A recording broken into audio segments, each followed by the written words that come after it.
দেখলাম কি মোবাইল দেখতেছিলাম, মোবাইল দেখার পরে দেখতেছি কি মহিলা পুলিশ ওখানে গাড়ির মধ্যে মানে চিল্লাচ্ছে কি গুলি মারলো। হ্যাঁ, তারপর বাইরে দেখলাম কি অফিসে দুইটাকে গুলি মারছে, তো পরে আছে, আমি তাকে উঠাইছি। তারপর উঠাই পাঠালেন? উঠাই অ্যাম্বুলেন্সে পাঠাই দিয়েছি। কারা গুলি মারলো কিছু দেখলেন? কিছু দেখিনি। দেখেননি না? না দেখিনি।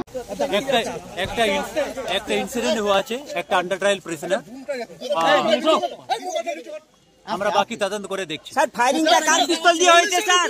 কি হয়েছে? আমি পুলিশ অফিসার, দুজন পুলিশ অফিসারকে নিয়ে এসেছি, ওদের গুলি লেগেছে। তো ওদের গাড়ি পাঞ্জিপাড়া যে চৌহান সুইটের সামনে ছিল, অপোজিট সাইডে দাঁড়িয়ে ছিল। তো আমরা যাচ্ছিলাম, ফট করে রাস্তার লোকজন আমাদেরকে আটকে দুজন পুলিশ অফিসারকে গাড়িতে তুলে দেয়। পরে পুলিশ অফিসার যেগুলো গাড়িতে আর কি বললো, ওদের গুলি লেগেছে। একটা পুলিশ অফিসারকে দুটো লেগেছে, একজনকে একটা। ঠিক আছে, তো ওনারা নাকি ওর বাথরুমের নাম করে নেমেছিল।